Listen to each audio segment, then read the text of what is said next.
Scenario 1, you have employee name, you have monthly gross pay.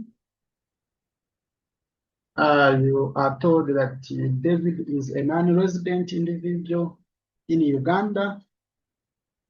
All other employees are resident individuals in Uganda.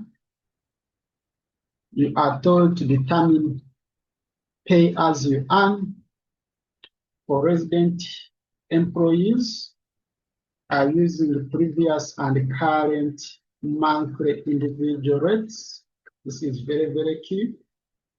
You are told to use the previous and current monthly individual tax rates. Then you are also told to determine the monthly pay as you earn for David. Remember, David is a non-resident individual in Uganda. Then next, you are told that assume Bright is a part-time employee and earns shillings 500,000 per month from the part-time job. Find his monthly pay as you earn in Uganda. So this is our practical question that you must really try to master. Why do we have the previous and the current monthly individual tax rates? It's because when you look at our amendments, effective 1st July 2026, actually we have new individual tax rates for resident individuals. So it means that if you're dealing with a scenario like this, you will be given the previous individual tax rates. You will also be given the current individual tax rates.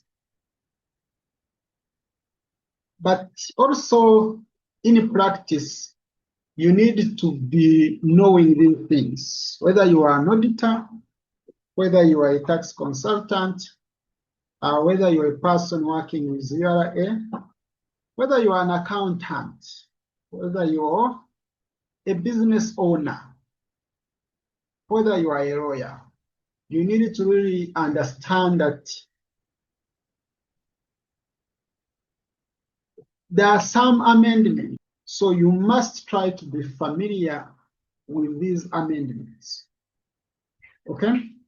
And I'm going to try my level best to simplify this for you. And at the end of this session, you must really be in a position to know the impact of these tax amendments. Okay, so starting with part A of our scenario, where we are told that we determine pay as you earn for resident individuals. Remember, a resident individual is defined in our Income Tax Act under Section 9. Let's start with part A. Since we are told that David is a resident individual, it means that Oscar, Jane, James, Jimmy, Jessica, Joan, and Jones, all these are resident individuals. David is not a resident individual. David is not a resident individual. David is not a resident individual. So we are looking at before and after. Before 1st July 2026 and effective 1st July 2026. How do we determine pay as you earn for resident employees? You have the table showing the individual tax rates before 1st July 2026. These are the first column indicates our bands or our categories, and you always rely on the growth pay. You'll be asking yourself, what is the monthly growth pay for your worker? Once you know the category he or she belongs, then you determine the pay as you earn using the second column. That is before 1st July 2026. This is our table.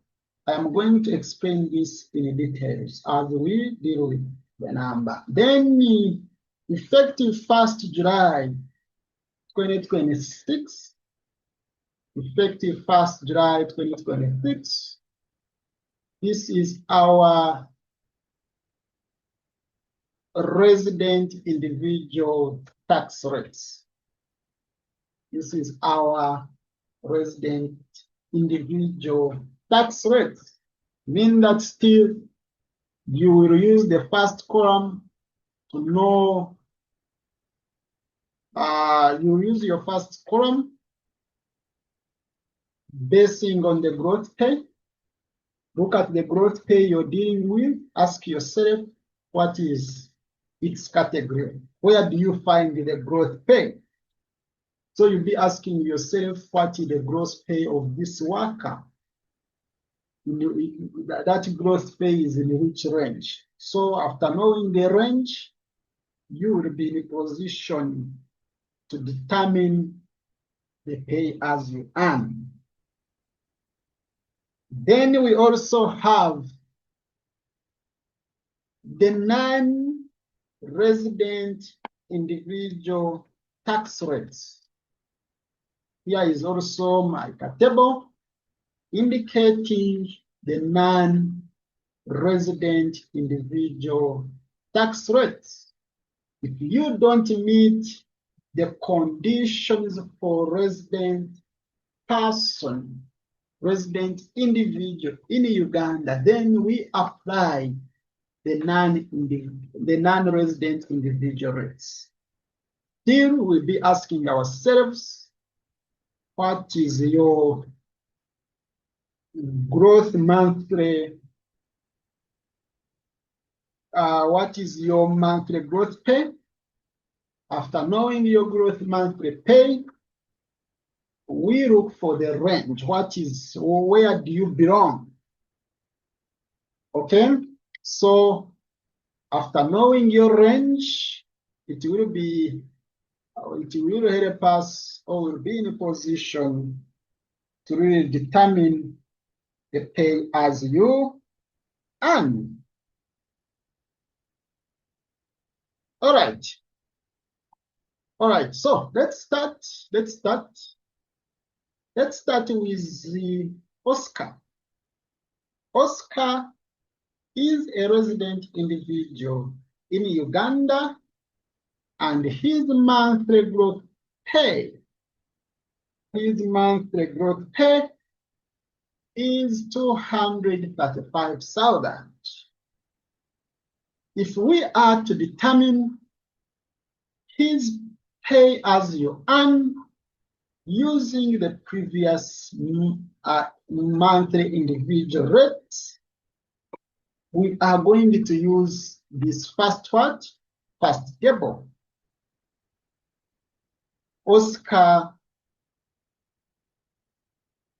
Oscar's growth pay is 235,000. Every month he earns that is 235,000. So basing on our resident individual tax rates before 1st July 2026, you realize that the range or the basis that we are going to use to determine the pay as you earn for Oscar is this one. This is our basis because Oscar does not earn an amount exceeding 235,000. And once we confirm that he belongs to this category, once we confirm that his gross pay is within this category, then we ask ourselves, what is the tax rate for people, for employees who are belonging in this category? What is the pay as you earn for a worker whose gross pay is within this category? And you can see that the pay as you earn for people who belong to this category is nil. It means that really a person who does not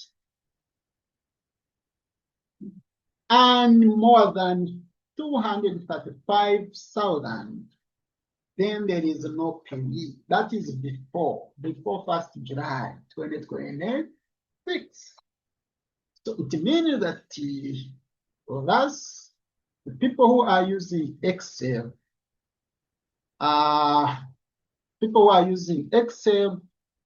assume we are looking at before 1st July 2026. We are looking at a period before 1st July 2026. If we are looking at a period before 1st July 2026, then what is the pay as you earn? What is the pay as you earn? Pay as you earn for Oscar. The pay as you earn for Oscar is nil, is zero, because Oscar does not earn gross pay that exceeds 235. What if we are dealing with the period effective 1st July 2026? If we are looking at a period after 1st July 2026, we are looking at a period after 1st July 2026, then what will be the pay as you earn for Oscar? We use the second table to determine the pay as you earn for Oscar. Still, when you look at our categories, Oscar earns 235,000 per month.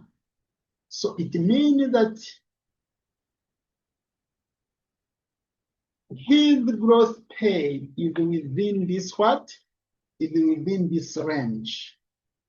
That is not exceeding 335,000. Emitwala asatu mu esatu kitundu.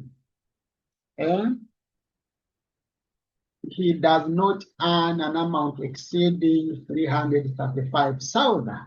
Even using the current individual tax rate, you can clearly see that there is no pay as you earn for people who earn gross pay not exceeding 335,000. Initially, the threshold was what? 235,000. But now the threshold is 335,000. So it means that any worker in Uganda who does not earn an amount exceeding 335,000 currently, he or she does not pay as you earn. The employer, the boss, is not supposed to deduct pay as you earn, the boss is not supposed to deduct, or the employer is not supposed to deduct pay as you earn for any worker who does not earn above 335,000, as long as that worker is a resident individual in Uganda. It is a good move. It is really good. It is really good because before 1st July 2026, the threshold was what? 235,000. But now the threshold is 335,000. So we are done with Oscar. It means that Oscar will not, his growth pay is not subject to any pay as you earn before and after. So here you have 0, 0. Okay? Then let's look at the second worker. The second worker is Jane. Jane earns a monthly growth pay of shillings 300,000. Using the resident individual tax rates before, we ask ourselves,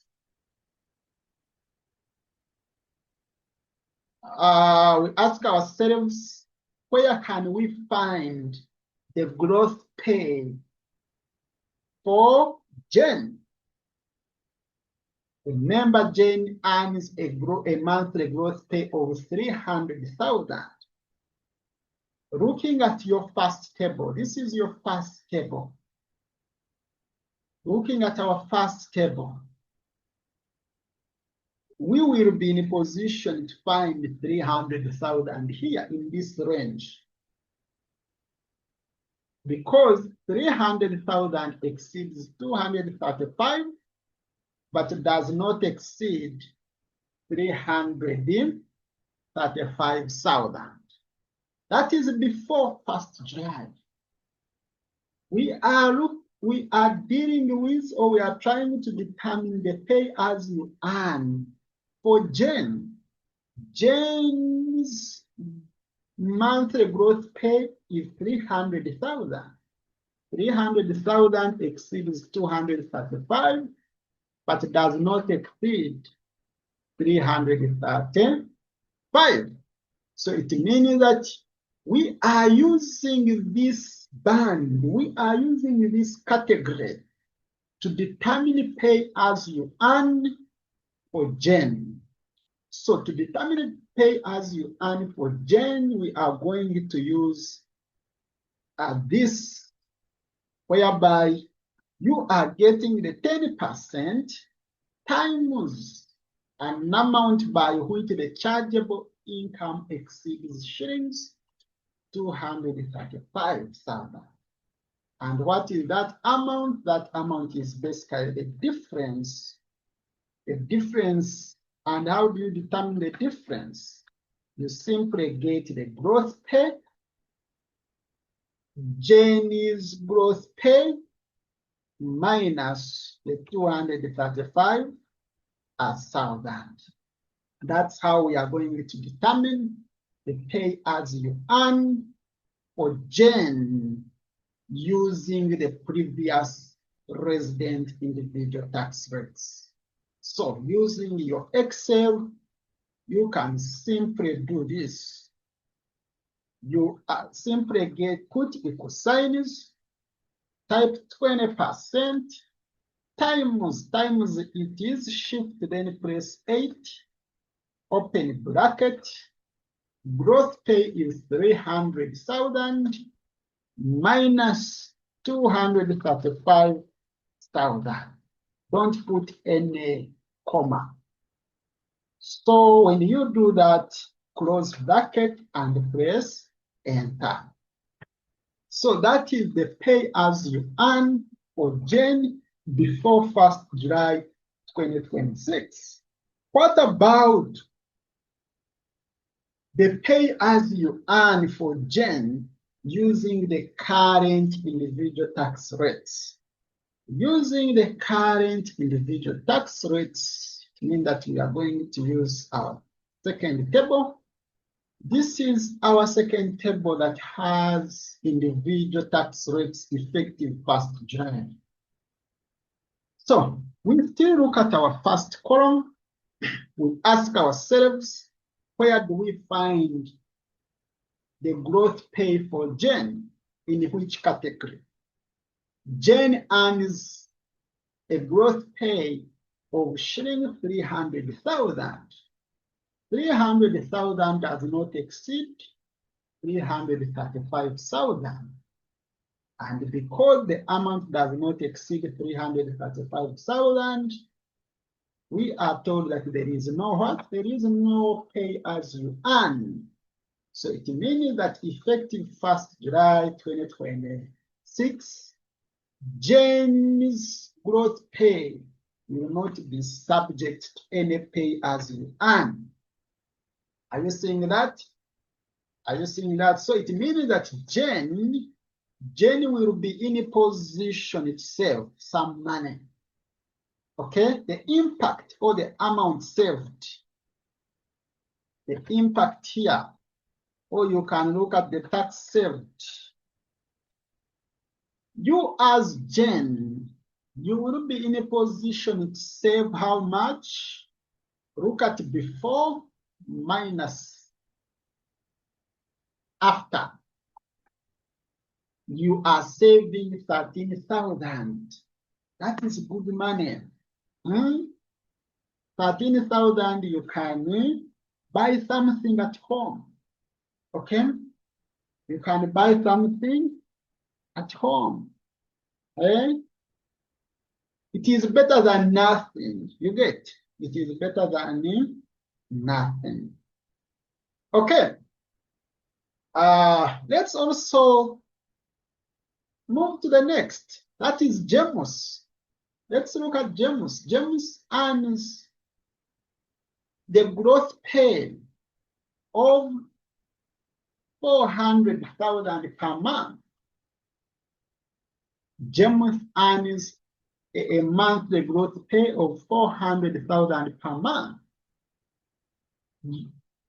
Using the individual tax rates before 1st July 2026, we ask ourselves, where do we find 400,000? Where do we find the 400,000? Where do we find the 400,000? I use the first table, that is before 1st July 2026. Where do we find, using the first column, where do we find the 400,000?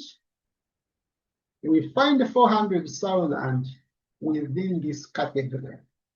That is an amount that exceeds 335,000, but it does not exceed 410,000. Our 400,000 does not exceed 410. So we rely on this category, on this band. We rely on this band to determine the pay as you earn. And to determine the pay as you earn, you will use this condition. You get the 10,000, pay as you earn will be 10,000 plus the 20% of the difference. And the difference is get growth pay minus what? Minus the 335,000. The 335,000. That's how you will determine the pay as you earn for James.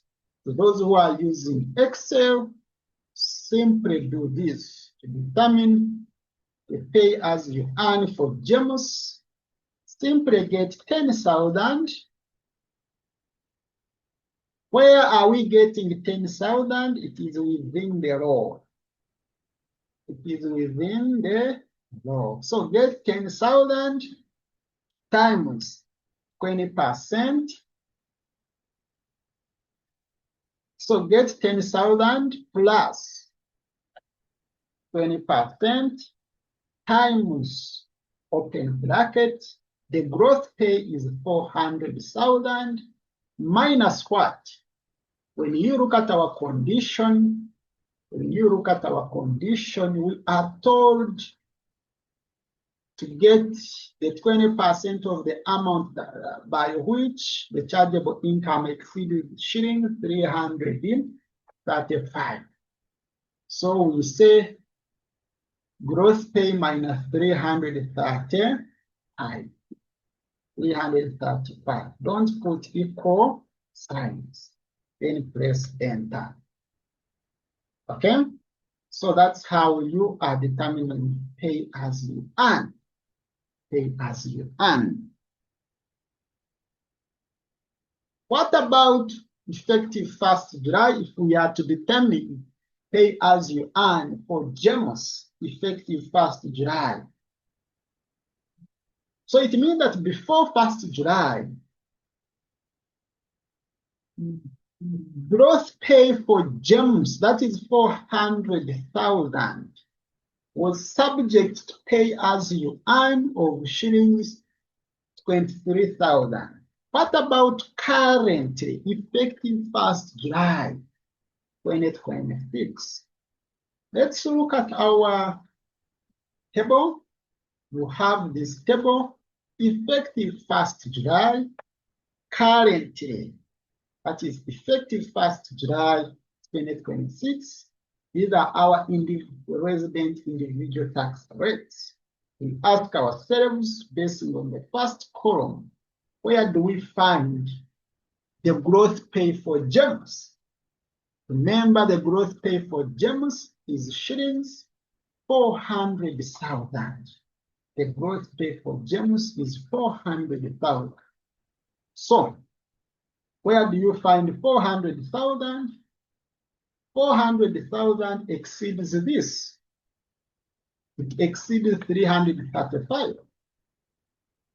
But it does not exceed the 410. It does not exceed the 410.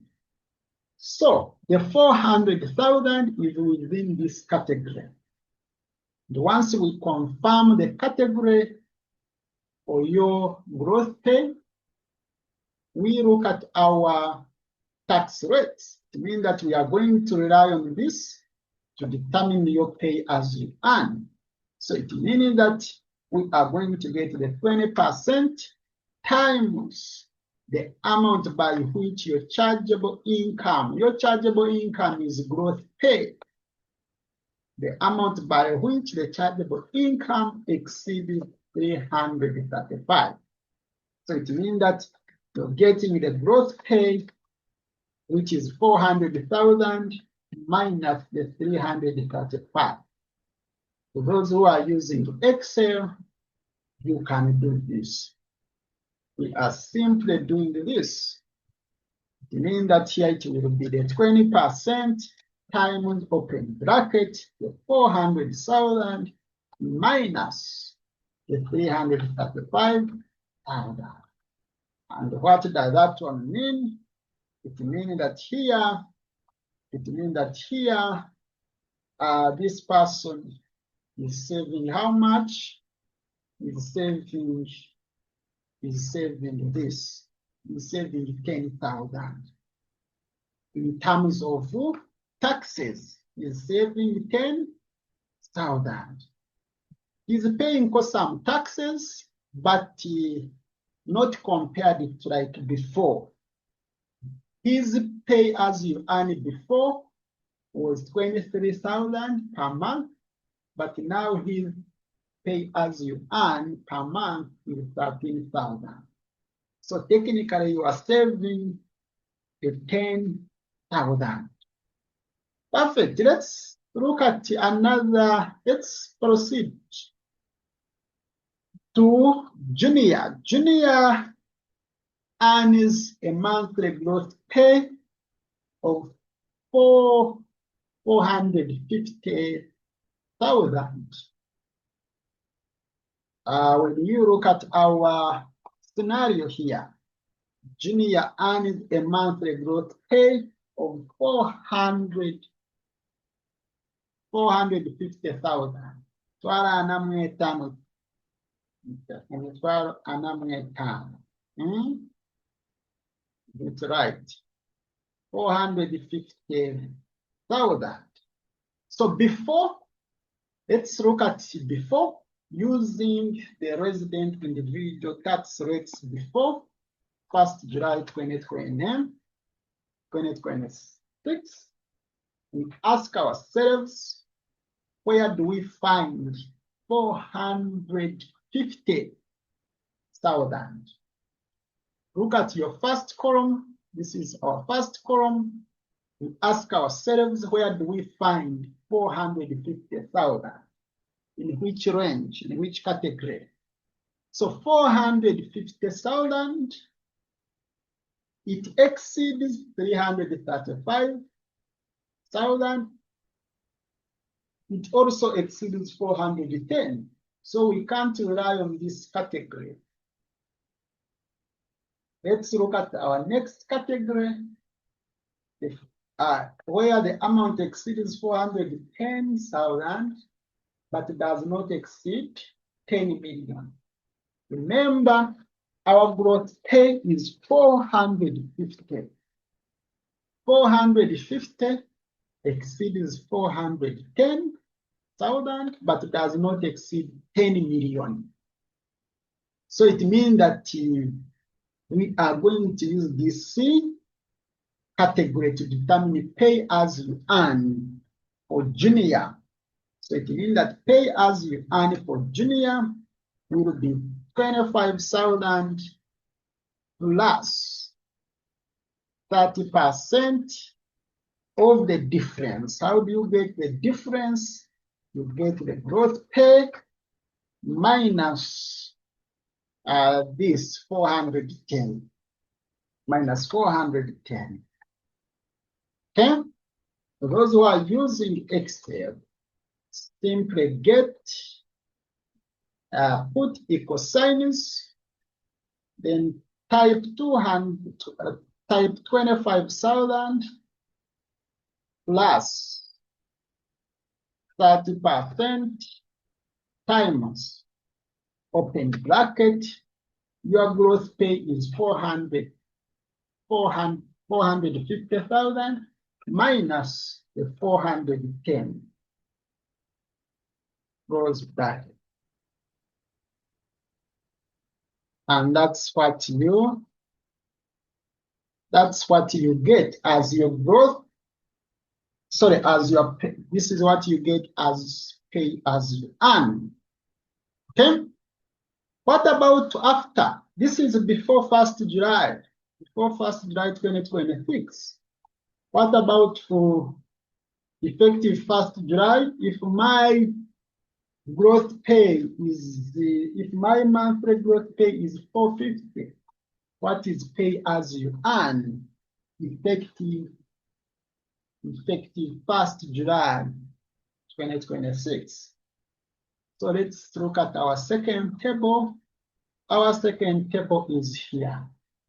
Our second table is here. Effective 1st July 2026. We ask ourselves, where do we find 450,000? Where do you find 450? It exceeds this.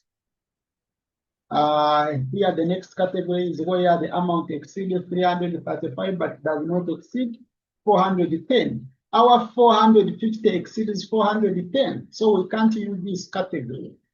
Let's look at our next category, where the amount exceeds 410,000 but does not exceed 485,000. So we have also this category.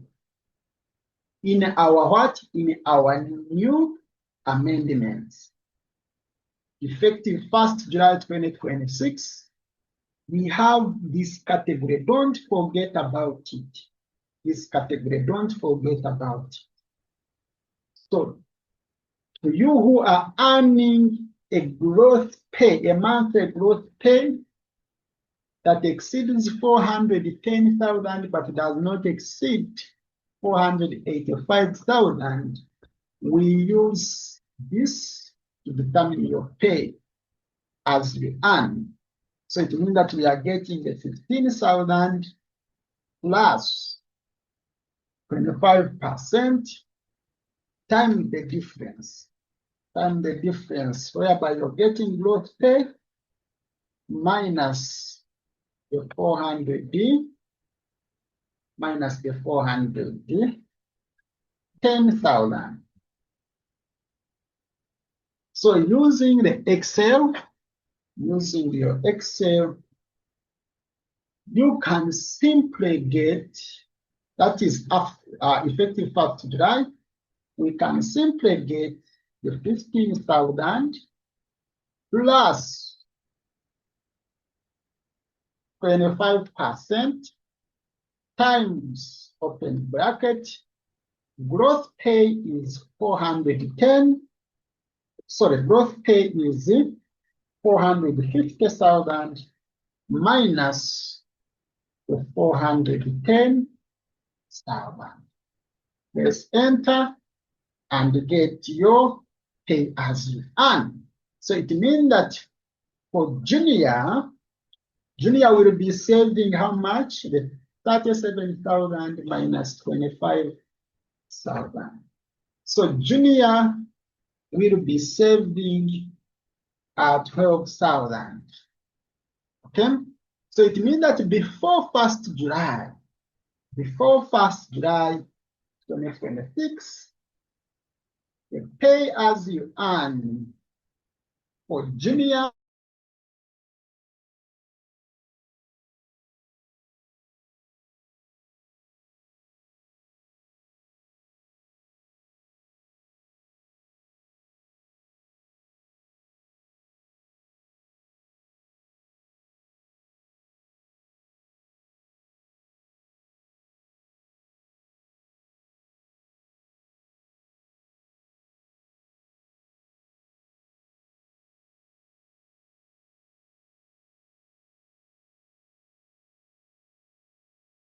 and it means that you're saving for some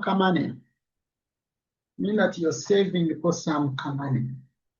Let's proceed. Let's look at who Jessica. Jessica, when you look at our scenario, Jessica earns a monthly gross pay of 1 million. Jessica earns a monthly gross pay of 1 million. So let's determine the pay as you earn for Jessica using the previous resident individual tax rate before 1st July. Before 1st July 2026. We ask ourselves, where do we find 1 million in our first column? Where do we find 1 million, in which range? The amount exceeds 410,000 but does not exceed 10 million. So we are looking at a gross pay of 1 million. So 1 million is within this range. 1 million exceeds 410,000 but does not exceed 10 million. So it means that still we are going to use this. We are going to use this condition. It means that we are going to use this condition because 1 million exceeds 410,000 but does not exceed 10 million. So it means that to determine pay as you earn for Jessica, it will be 25,000 plus 30% of the difference. Get the gross pay minus the 410. That's how you determine the pay as you earn for Jessica. Using Excel, you are going to simply get the 25,000 plus 30% times open bracket.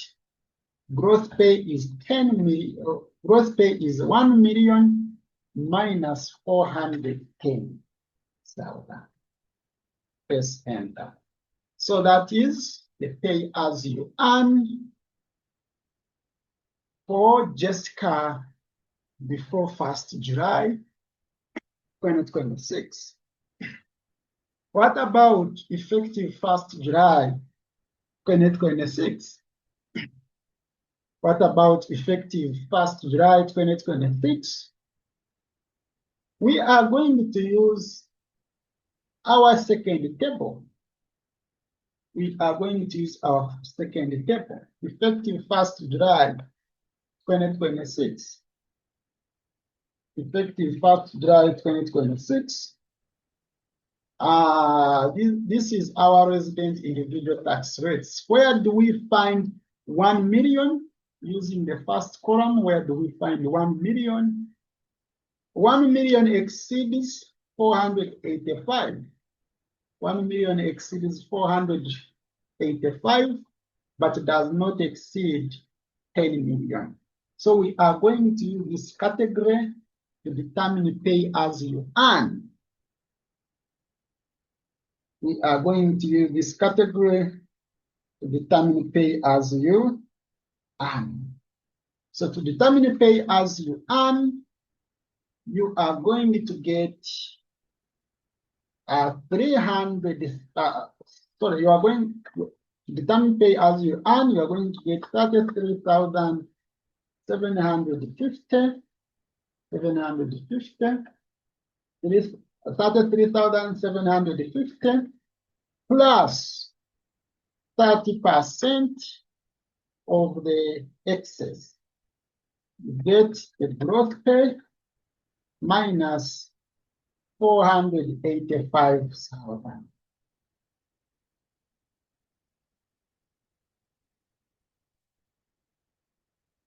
So what will you get here? Yes, you're using Excel. This is what you do. So here it will be. We are looking at this. We are still dealing with who? Jessica. So it will be the 33,750 plus 30% of pay as you earn 1 million minus 485,000. 485,000, then press enter. So it means that Jessica will still also save some money. So Jessica will save how much? The difference. So Jessica will be saving this. Are you seeing that? So it means that before 1st July 2026, if you were like Jessica, it means that your pay as you earn was 2,000, but effective 1st July 2026, your pay as you earn is this one. Okay. Next, let's look at our next worker, who is Joan. Our next worker is Joan. Okay. Because Joan is a resident individual in Uganda. Joan earns a monthly gross pay of shillings 8 million. So using the previous individual tax rate, we ask ourselves, where do we find 80 million? 80 million exceeds 410, but does not exceed 10 million. Okay, remember the gross pay for Joan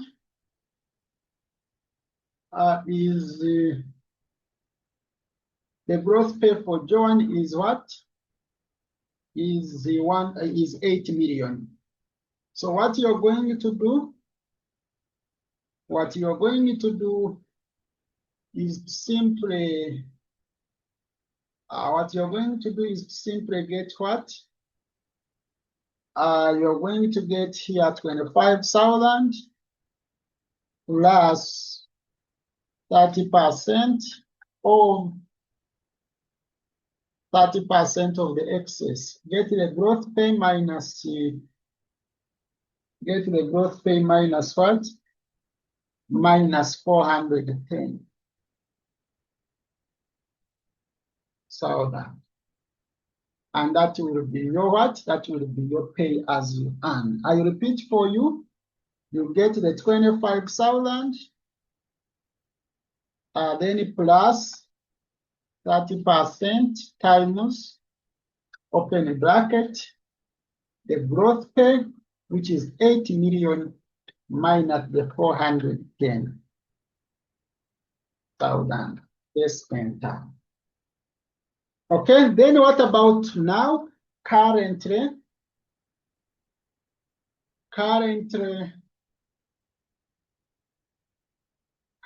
what you're going to do is to use your next table. Where do you find 8 million? It is the figure that exceeds 485. The figure that exceeds 485 but does not exceed 10 million. So still we are going to use this category. So it means that you're going to get 33,750 plus 30% of what?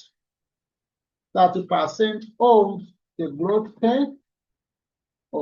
pay, minus the 480 minus the 485.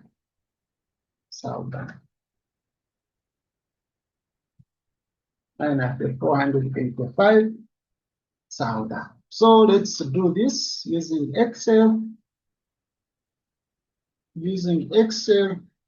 What you're going to do is to get you're going to get 33,750. 33,750.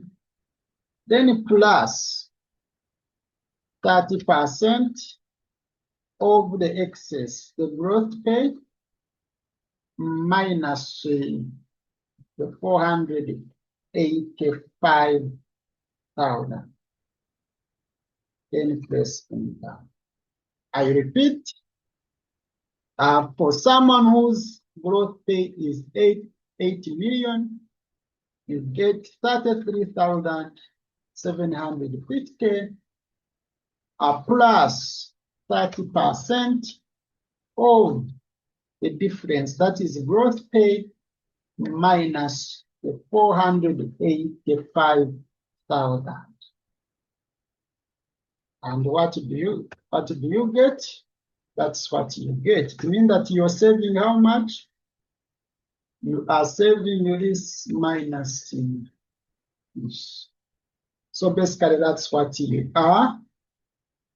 That's what you are saving. Okay? Then next, and that is who? Jones.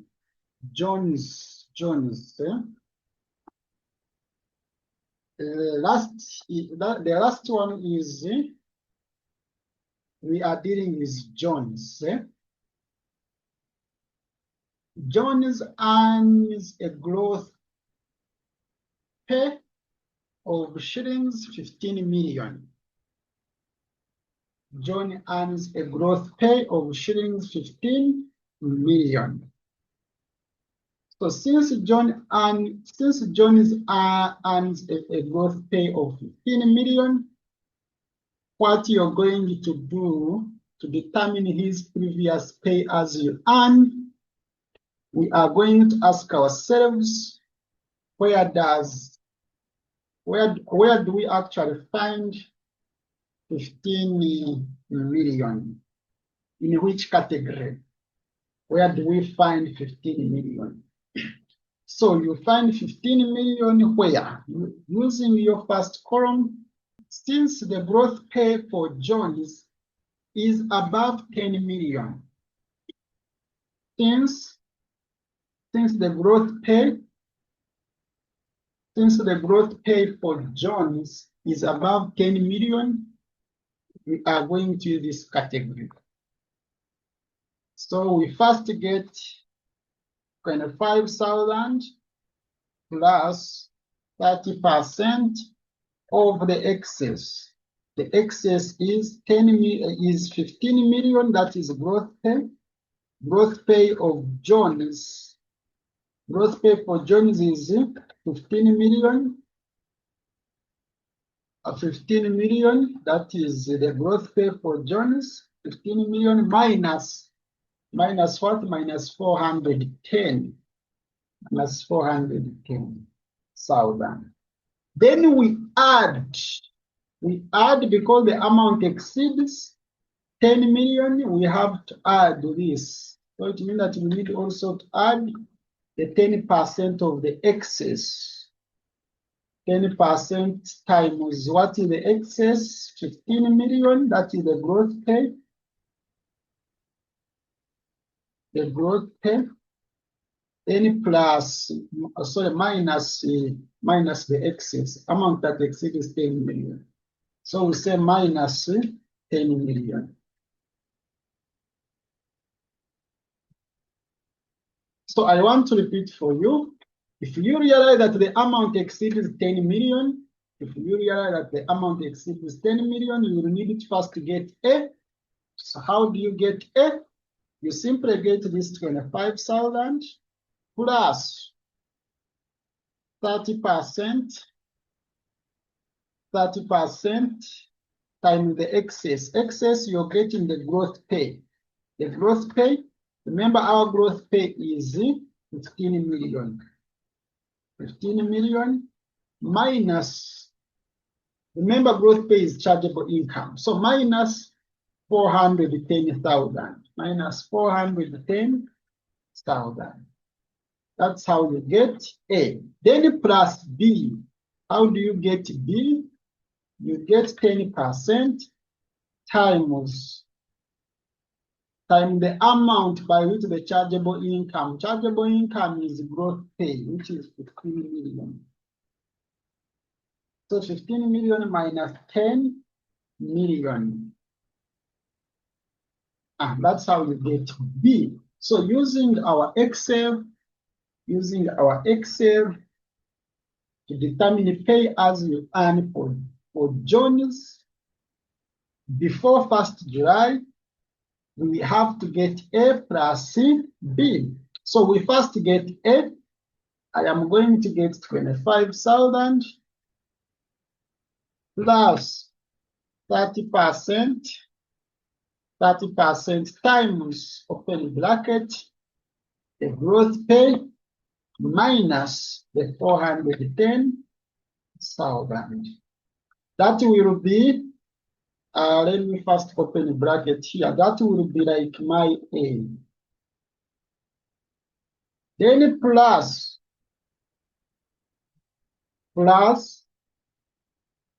the 10% of the excess. 10% of the excess, 10% of the gross pay. I get the gross pay minus 10 million. You have to make sure that you type 10 million very well. You close the first bracket, you close the second bracket until you see the black bracket. So it means that you have closed. So that is your pay as you earn. This is the formula. But I can repeat for you. Let me repeat for you. To get your pay as you earn, someone who earns an amount that is above 10 million, you have to get A plus B. A plus B. So to do that, put equal signs open the first bracket, get 25,000 plus 30% of the excess, which is the gross pay minus 410,000, close bracket, you're closing this. Then plus B now, you're looking at B.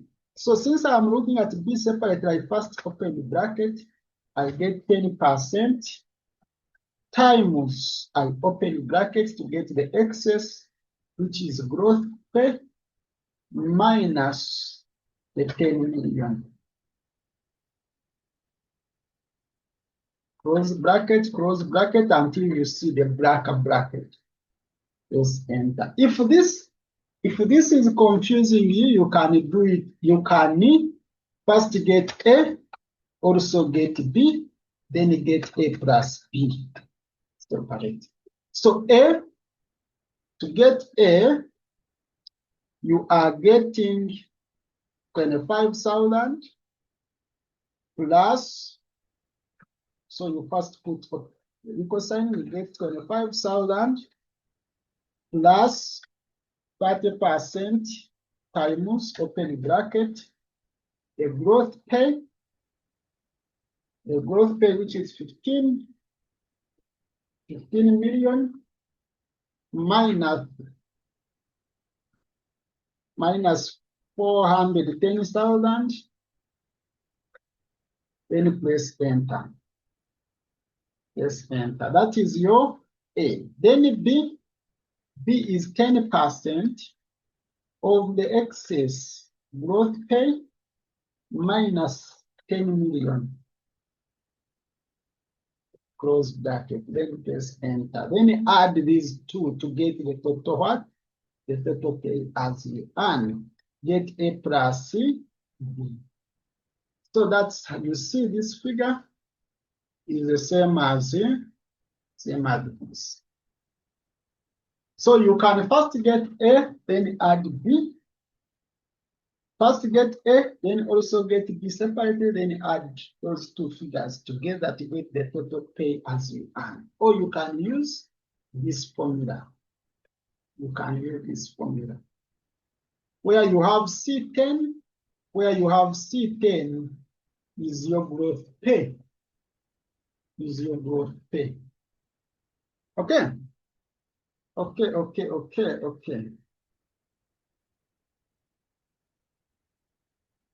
Okay, so let's see. Let's now look at currently. Currently, effective 1st July 2026, if someone is earning 15 million, as growth pay, remember growth pay is different from net pay. So if your growth pay is 15 million per month, growth pay is salary plus cash allowances plus other benefits in kind. If your growth pay is 15 million using resident individual tax rates effective 1st July 2026, we ask ourselves, where do we find our growth pay in the first column? Our growth pay is 15 million. It exceeds what? It exceeds the 10 million. So it means that still I will have to first get A, and I add what? I add B. So it means that also effective 1st July, we are going to do this computation. If a figure is above 10, if the monthly growth pay is above 10 million, first get A. And how do you get A? You get 33,750 plus 30% of the excess.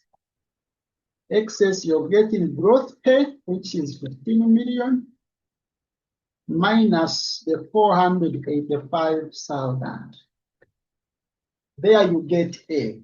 Then B, to get B, you're simply getting 10% times the excess, which is the gross pay, 15 million, minus 10 million. Then you add the A plus B to get the total. So going back at our Excel, to get my pay as you earn for John's effective 1st July, I am going to get, I put equal signs, I open the first bracket, then I type 300, okay. I put equal signs, I open the bracket, then I type 33,750 plus 30% times open bracket,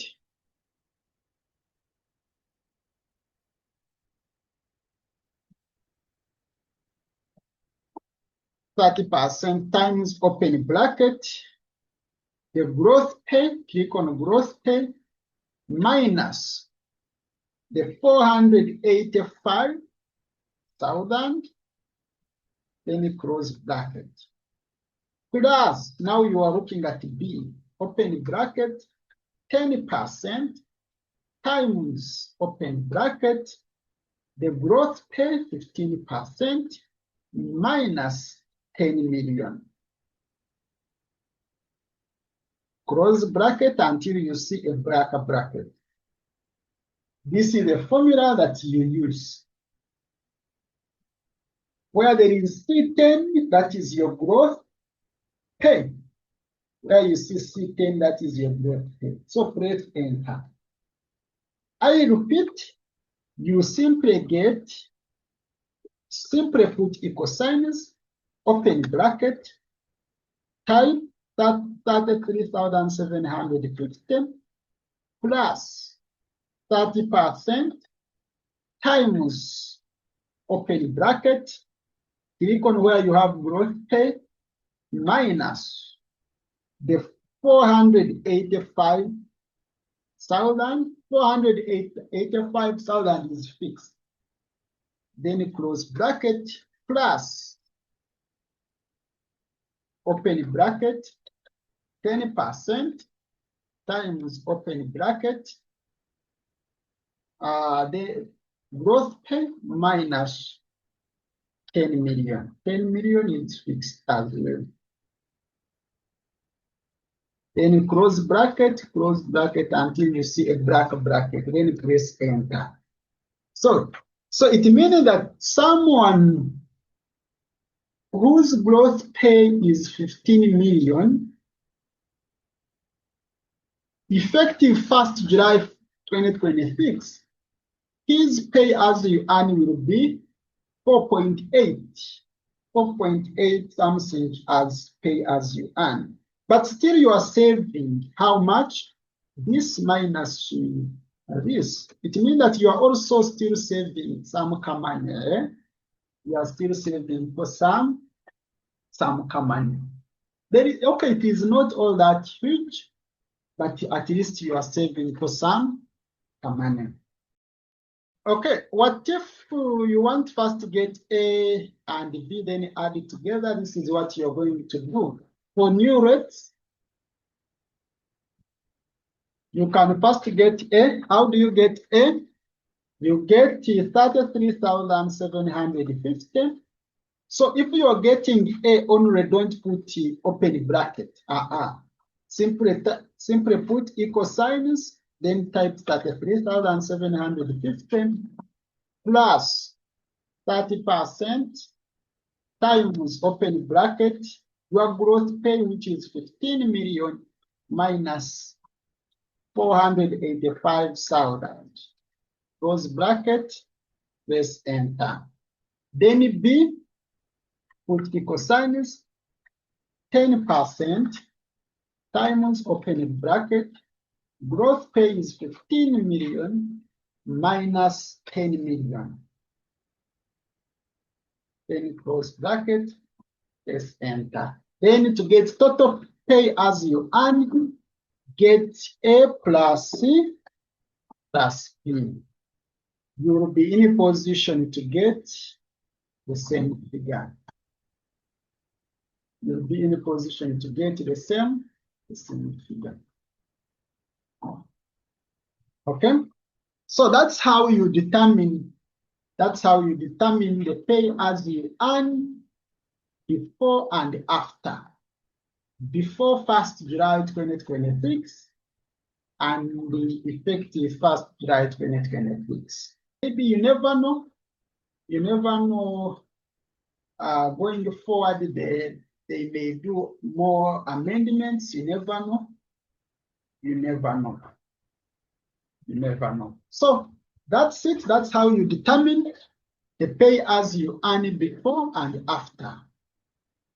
Now, going back at our practical scenario. Going back at our practical scenario, we have David, who is a non-resident. We have David, who is a non-resident.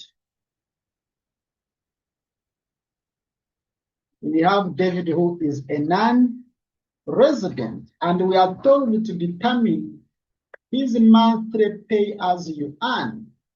Remember, David, the monthly gross pay for David is 2 million, and he is a non-resident.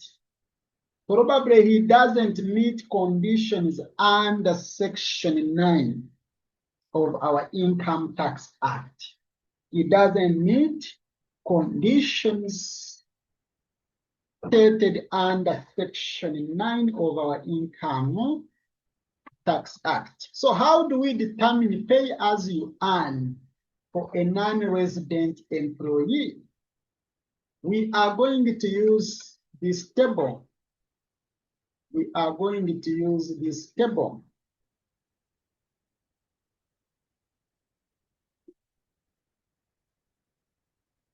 Someone who is a non-resident individual or employee, or we are going to use this table to determine his pay as earned. If you are a non-resident, if you don't meet conditions stated under Section 9 of our Income Tax Act, then we use this table to determine your pay as you earn. Like the gross pay for David is 2 million. The gross pay for David is 2 million. The gross pay for David is 2 million. And because the gross pay for David is 2 million, it means that that figure exceeds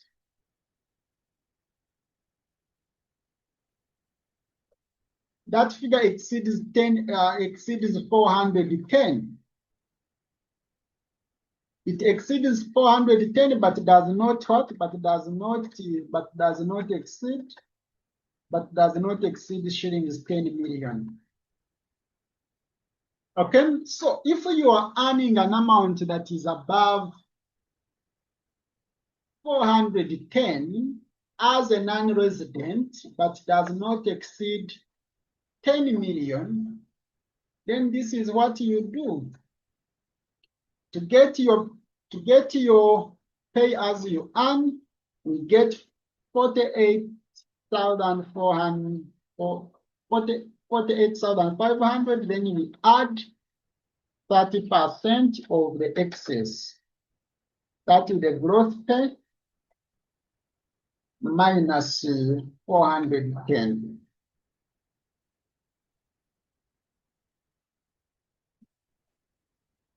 So in simple terms, you're getting 48,500 plus 30%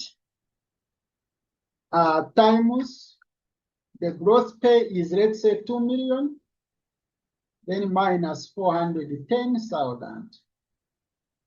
And that will be the gross pay, that will be the pay as you earn for David. That will be the pay as you earn for David. In simple terms, the pay as you earn for debit will be we are getting the pay as you earn for debit.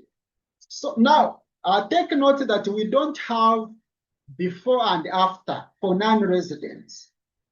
We don't have before and after. We don't have that. It is still the same. It is still the same. So the pay as you earn for debit, let me put here David. David, this is a non-resident. This is non. His gross pay is 2 million.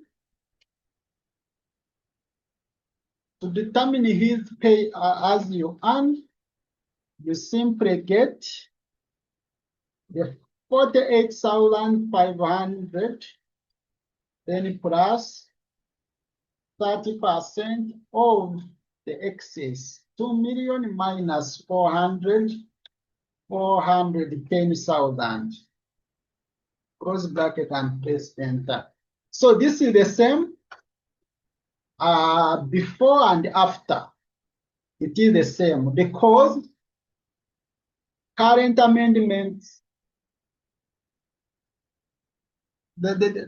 we don't have any amendment regarding non-resident individuals.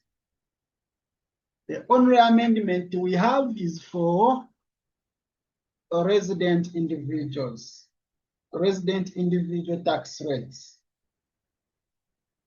But for non-resident individual rates, they are still the same. They are still the same. So it means that those who were earning, let's say 2 million, the pay as you earn was this, and even now, effective 1st July, it will still the same going forward.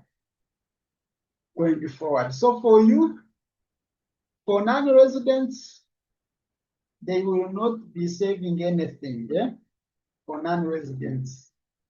The impact is only on resident individuals.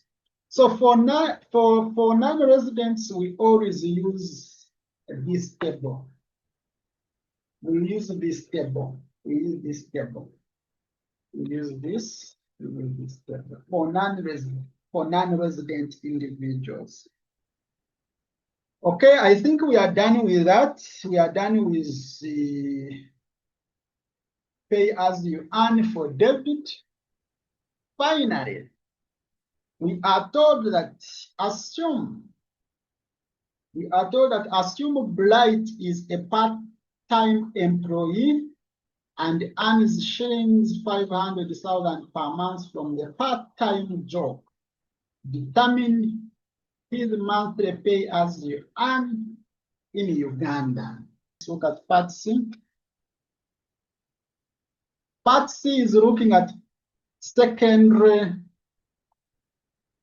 employment, where you have more than one job. You need to declare. In Uganda, in a scenario where you are working with more than one company, with more than one employer, then you will always need to tell one employer to treat your income you're earning as primary employment.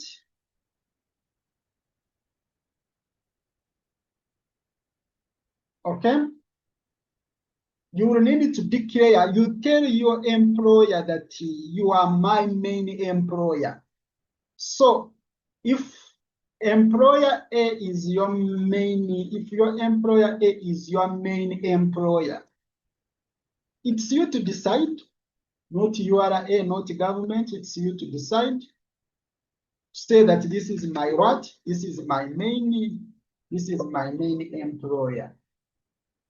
So if you state that employer A is your main employer, then he will be treating you at the time of deducting your pay as you earn, we will be treating you as if you are under the primary employment. And he will be using normal rates, normal individual rates. Like these rates that we are using here. Those are normal individual rates to determine the pay as you earn. He uses the normal individual tax rates. If you tell your employer that, if you tell that company that, you see, the company, yes, I have 2 jobs, but you are my main employer. So that company will be selecting, at the time of deducting your pay as you earn, they will be selecting primary employment. Then where you are a part-timer, maybe you have employer B and employer C. Maybe you are working in 3 companies. So here you are a part-time.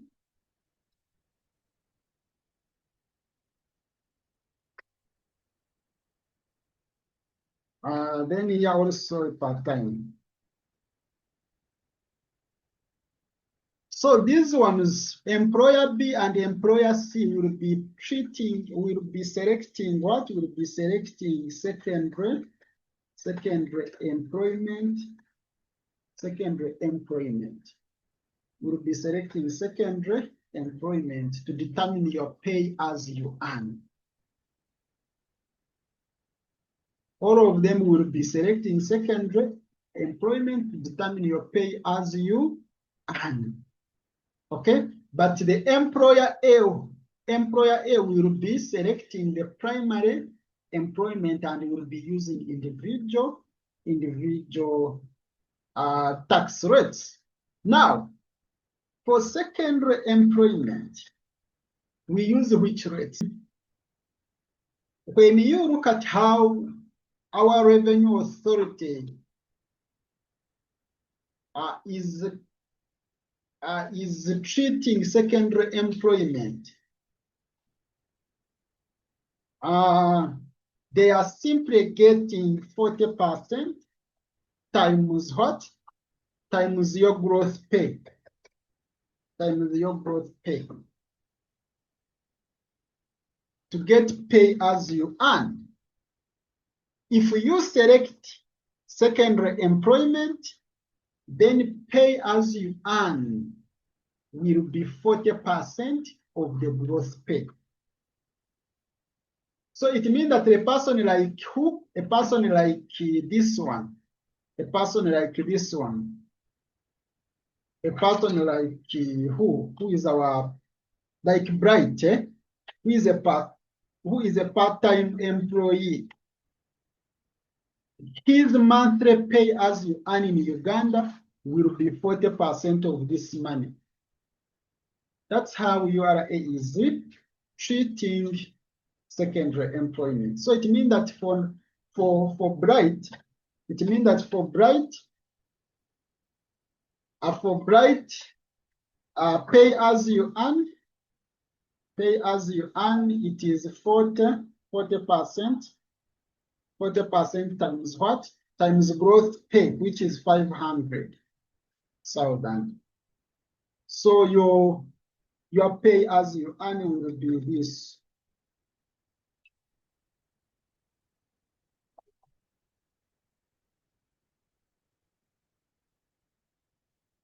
That is your pay as you earn.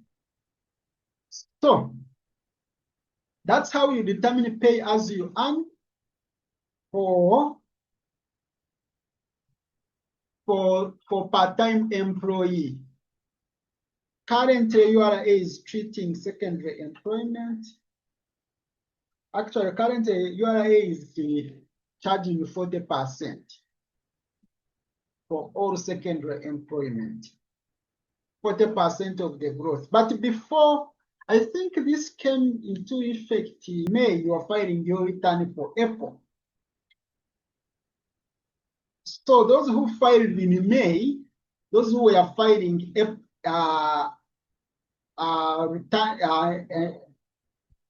payee returns for April in May, you realize that there was some changes. But before, the rate used to be 30%. Okay? I hope you pick this clearly. This is as per the URA return, payee returns. If you select secondary employment currently, if you select secondary employment when you're filing payee returns,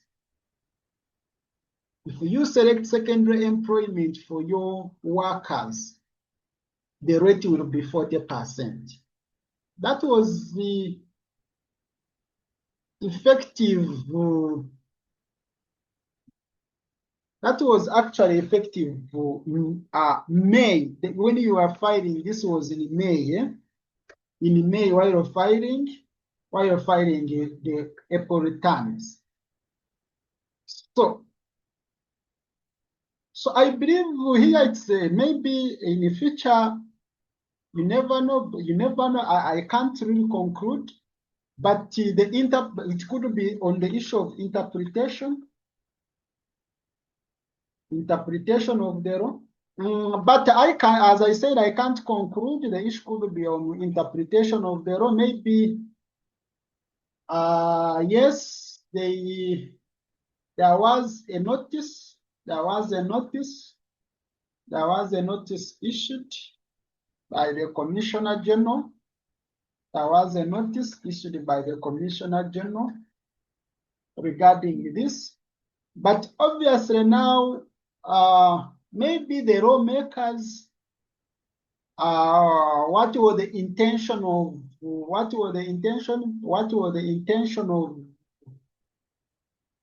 of this law around secondary employment?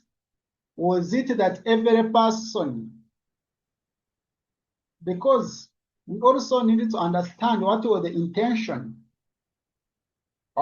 When you look at our law, when you look at our law about secondary employment, was the intention that every person in the employment category subject 40%? For primary employment category, you realize that 40% applies only in a scenario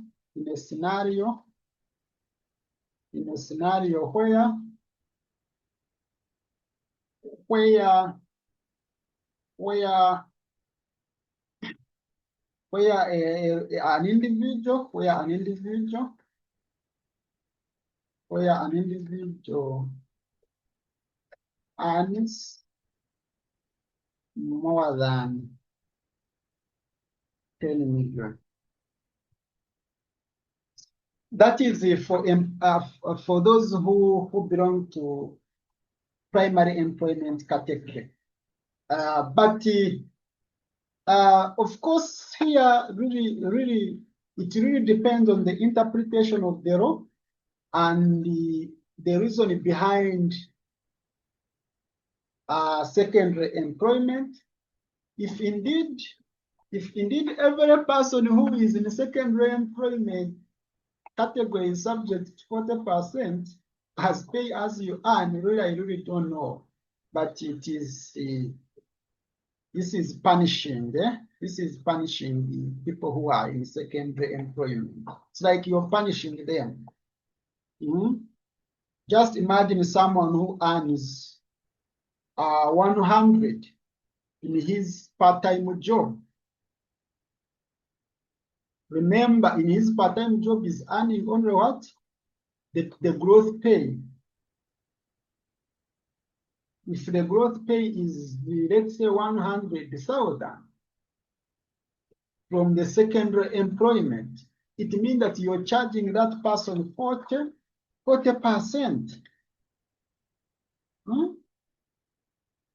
And is left with how much? 40% times 100. That is pay as you earn. So is before you talk about NSSF, before you talk about any other deduction, you will be left with 6,000, rather 60,000. Before you remove any other deduction like NSSF, like any other compulsory saving, depending on where he is working from. So you really feel that it is like punishing these people who have the secondary, who are in the secondary employment category. But if it is how it is, then maybe in the future we'll see also an amendment around secondary employment, because really it is too much. It is really too much. If you say every individual in secondary employment should be subject to 40%, then it is tricky. You are really punishing. You are really like discouraging people to part-time. Okay? You are really saying that people should focus on only what? On only primary employment. 40% is really too high. Okay? To the extent that even a person who is earning 5,000, you take 40% of his, gross pay. There is no threshold. Okay, I understand from the perspective of administration. I understand that at times it is hard for the revenue authority to know that this person is in an employment that is in primary employment or secondary employment when the employer has not declared in the right way. From administration's perspective, there are issues I understand, especially in terms of declaration. In terms of declaration, I understand. You may find that it is becoming tricky for the revenue authority to really know that these ones fall under the category of above 10 million, or these ones are in secondary employment. Yeah, it takes too much analysis. You have really to dig deep, analyze almost every employee team to determine, because here, without analyzing every employee's team, it will be tricky for you to know that these ones are in secondary employment, these ones. But there is always a way. But really it shouldn't be something to penalize. To penalize what? There are some measures that can put in place to trace people who are in secondary employment and how much are they earning in their primary employment. How much are they earning in their primary employment? But it should be not something to punish almost everyone. But the issue could be on administration from the revenue authority. Administering that secondary employment is not all that easy.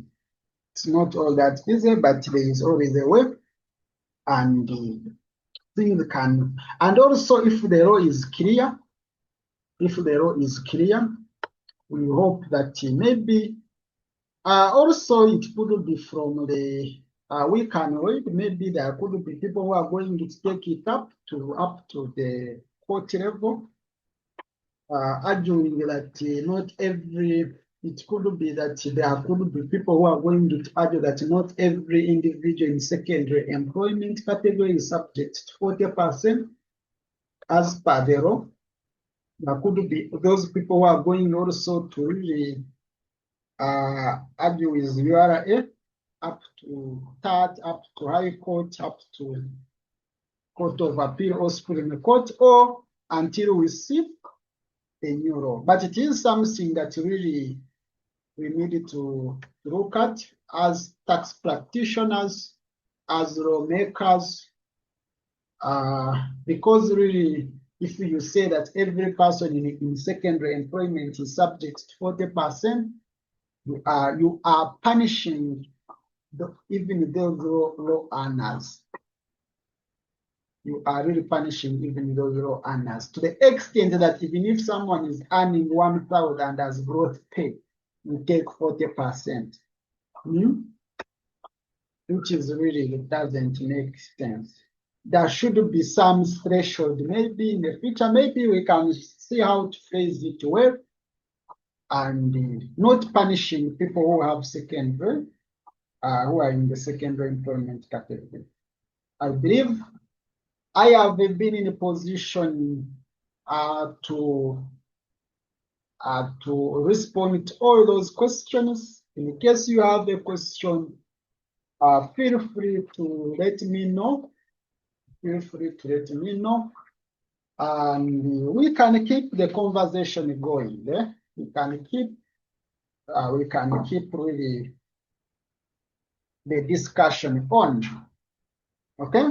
But regarding secondary employment, I can't really conclude, but how it is now is that whoever is in secondary employment category, his growth pay or her growth pay is subject to 40%. As per the URA, as per the URA, PAYE returns template. As per the URA template, whoever, in case you select the secondary employment, the rate is directly applied, and there is no way you can change it. Maybe you pay less taxes, but if you select the moment you select secondary employment, the rate is 40. And this was this came into effect around what? Around what? When you were filing returns for May. Sorry, when you were filing returns for April, that was in May. That was in May. Those returns for May, when we are filing the April return in May. Yeah, so that's it, guys. That's it regarding whether it is 30%, whether it is 40%. That argument can continue, and how best can maybe other policy consideration is that how best can government tax secondary employment. Maybe it is something that we need to keep on discussing.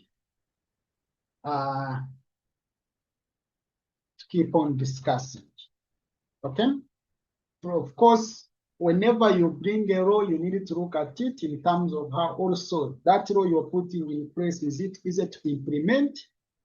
Is it to implement? As we suggest, the ways government can tax secondary employment. Also think about the impacts to the economy, think about the people who are going to implement the law,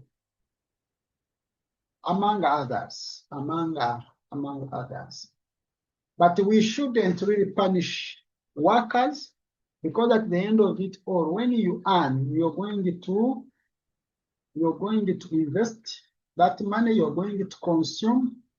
At the end of it all, on your consumption, government is going to take some money, VAT, excise duty. So still government will collect money. Let people have money. At times you may need to let people have money in their pocket. and you get them on other taxes, not these direct taxes. Have those indirect taxes, because those guys are going to consume, so you can have them that side. But really, employment is becoming a problem. Taxes are really still too high. They are really too high. But that is the issue for the government to our lawmakers. Otherwise, guys, thank you for following. Let's keep in touch. Stay blessed.